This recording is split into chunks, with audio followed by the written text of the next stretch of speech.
Hello, my dear prospective students. Today is the day when we talk about your personal statement, which is roughly 30% of your application. And for many universities, especially for the top ones, your personal statement would be the key decision-making factor in the application. So if you're interested, if you're worried about your application and you want to make sure that you're doing everything to get in, listen carefully, because this video is really important.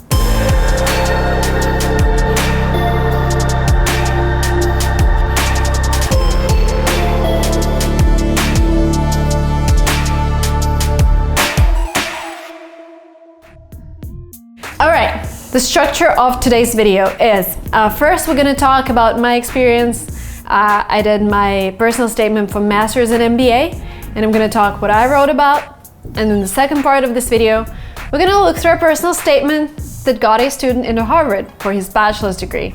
So again, I am raising a plank for you. We're going to look at the best. I think my personal statements are also pretty strong since they got me admissions and financial aid. So listen carefully. On average, your personal statement is 5 paragraphs and it answers the question that a university is asking. Normally, in 90% of cases, you would be asked a question, why did you decide to study whatever you're applying for? And why now? And why our university? So basically, your personal statement is your story, your motivation behind whatever you're doing. Sometimes people will be like, oh, I want to study economics because maybe I would be an awesome entrepreneur and that would help me to create a product that everyone would use, and I'm so ambitious. I want to create something that would bring peace to the whole world, and please trust me. You know, I once got a letter from a student. He's like, Marina, what do you think? My GPA is like 2.0. My English is really bad. Can I get into Stanford? And I'm like, hey, you should look at their average class profile and assess your chances. He's like, okay, I looked at their average class profile and I know that my chances are really low. But what if in my personal statement, I tell them that I really want to study in Stanford? Would I get in? Come on, like, don't be a kid. You're in a competition. There'll be like thousands of people applying, especially if we're talking about Stanford. 5% acceptance rate for their MBA. Harvard, like 10% acceptance rate or whatever. So you'll be competing with people who won't be writing, I really want to go to your university in this personal statement. They're going to be showing their personality. So the opening paragraph, ideally, is the beginning of your story. My personal statements were less complicated, was less arty, I would say. They were really honest. So basically your first paragraph is the beginning of story, and this should be something that would make a reader want to read further. Because if it starts, hello, my name is Marina, I'm originally from Russia, I'm already bored. But if I start with something like, hey, when I meet English native speakers, they always ask me if I'm from an English-speaking country. That means something, because they know I'm from Russia and they are wondering, oh, how did she learn that language? So I'm telling them briefly my story. And the second paragraph, I'm telling them more about the business. So basically, how the admissions committee looks at your personal statement. Everyone wants to have a future leader in class. Everyone wants to have a person who's going to succeed 99%. The only proof of your future success is your past success. And what they want to see is how you achieve that success, what drives you from inside out, what makes them sure that you're not going to withdraw in a couple months. How can you tell them that this program, this university is an inevitable step to your world domination? Don't use those words, but this is roughly so that you can understand what they're looking for. So in the second paragraph, I give them a little of my business background. I'm telling them about our clients, I'm telling them about our progress, and I'm also telling them about my startup idea that I've started with an offline company, and then I decided to build an online company. And this is basically how we're coming to the inevitability of getting master's or MBA abroad, because yes, I want to build an international company. And by the way, if you want to see all of my essays and my CV, the link will be below. I have a book with all of the admissions ins and outs and all of the things that I've gone through. So something to have on your desk, something to refer to, and also have examples of my resume and personal statements that you can use maybe as a template. Maybe you can borrow some phrases or whatever. But yeah, the link will be below. Then in the third paragraph, I am explaining why I think I need education. First, I have this company and I have ambition to make it international corporation, and I already have some success. I'm giving them numbers that prove my success, and I'm telling them that I'm sure that I will be able to build this international company. And I'm telling them that building an international company out of Russia is not the best thing to do.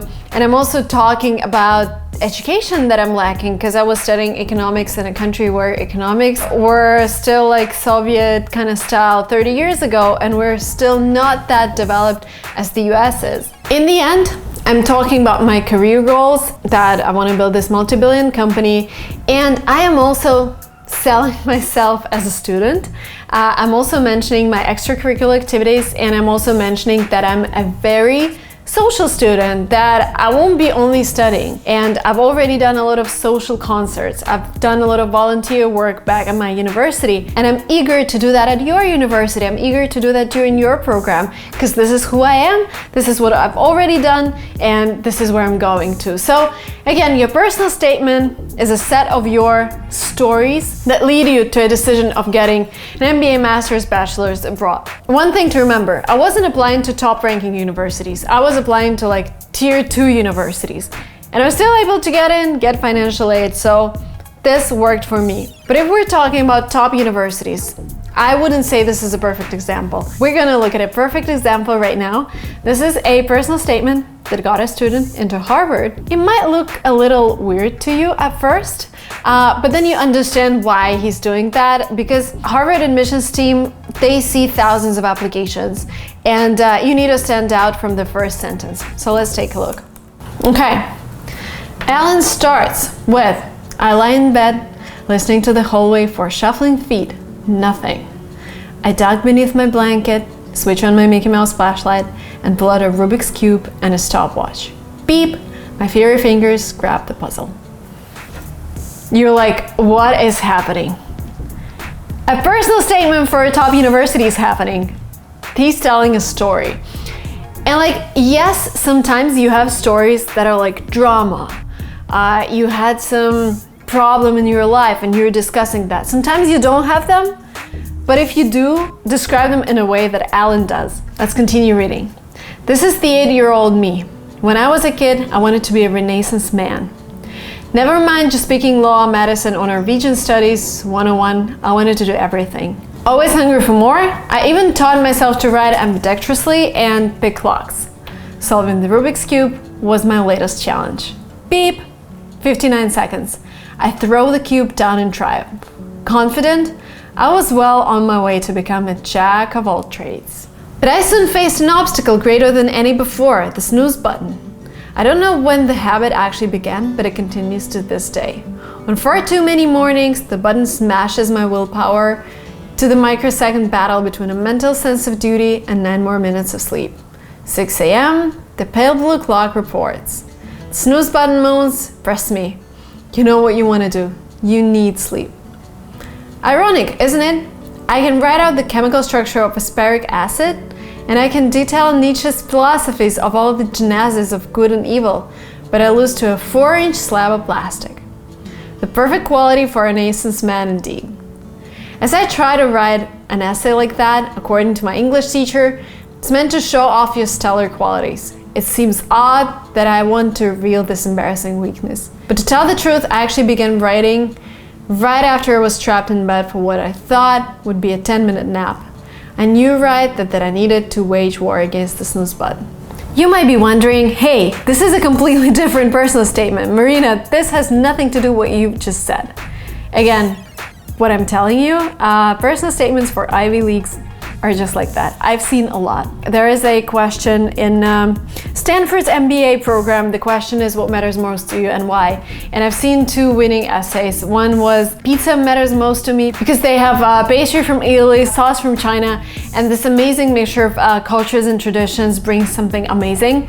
And the second essay I've seen, the thing that matters most to me is ice cream.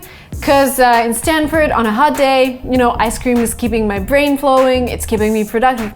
Like, this is the style of top university essays. And And I guarantee you, if you use this structure for lower ranking universities, you would 100% stand out. Again, if you're betting everything on this admissions, I would highly recommend trying to do something like this. I know it's hard. I know this guy could be an amazing blogger.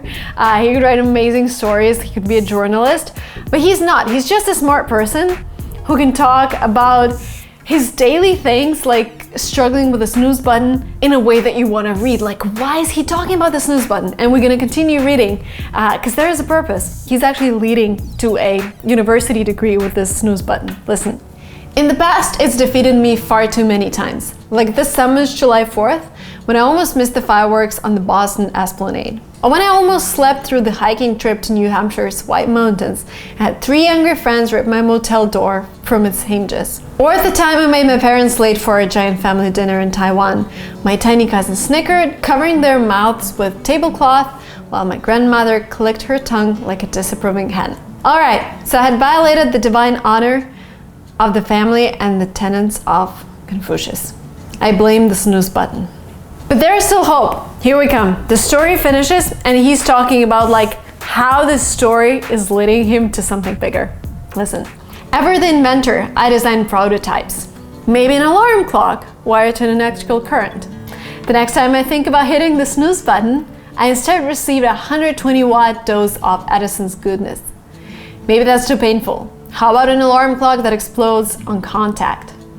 But the pragmatism in me surfaces. I realize buying a new alarm clock every day probably won't be very appealing. I thus propose a new model, an alarm clock based on voice recognition. The snooze button will work only after the sleeper recites a complete Shakespearean sonnet each morning. The benefits are twofold. If you don't bother reverting to 16th century speak, you'll have to wake up in a sea of these, thous, and forsooth. The dedicated linguist, however, will gain and deserve 9 more minutes of sweet sleep. Perhaps if the entire country implements this model, millions of people could learn all 155 sonnets within a year. Now that I have some leverage against the snooze button, the Renaissance man in me is satisfied. I think I'll take a 10-minute nap, uncorrupted of course by the snooze button. Then with the extra 9 minutes, maybe I'll teach myself to cook fried rice. What is he doing with this personal statement? He's doing several things. First, he's showing that he's interested in many things in this life. He's talking about Rubik's Cube, he's talking about inventing a new alarm clock. Second, he shows his personality. You see that he isn't taking life too seriously. He's funny. He can laugh at himself. He's making fun of, wanting to sleep 9 more minutes, and he also come up with quite funny solutions. Third, he's admitting his weakness, which is also important. Like, if you get a question in your essay, what are your weaknesses? If you say, I don't have any, that means you're bad at self-assessment. Everyone has weaknesses, and he's talking about his weaknesses. He likes to sleep 9 more minutes. He's struggling every morning.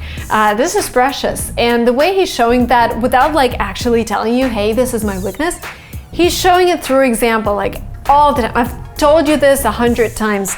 Always show an example. If you're describing yourself with an adjective or your recommender does it, there should be a story behind it. 100%. Again, we talked about 2 types of essays, and I know the second type of essay might work for me now because I've done so much blogging, I've done so much writing, I can do something like this now. But back in 2015 when I was doing my applications, I cannot imagine myself doing something like this. And this is why I've done whatever I've done, and we talked about this in this video. So it's really up to you. Number 1 key factor, be yourself. If you feel that something that I've mentioned with this Harvard essay looks like you, then try, because this is a winner. This is something amazing. If it doesn't feel like you, don't even bother, because you won't be able to create something like this. You'll spend a lot of time and it won't still be you. So focus on the first option instead. That was it from me for today, guys. I hope this video was useful, and I hope you got some ideas on how to improve your personal statement, on how to show the admissions committee that you are the best and you're the one who needs to get in and needs to get some financial aid. Because yes, education is expensive, come on, and you're worth it. You're worth being accepted and financed. So please let me know if you have any questions. All the links that I've mentioned are below, my book and additional resources with my personal statements and CVs. If you need to check your personal statement, Fluent.Express, native speakers, instantly do it. And as always, feel free to ask questions in comments below. There are a lot of people watching, and you can connect with other applicants as well. Thank you so much, and I will see you in the next videos. Bye-bye.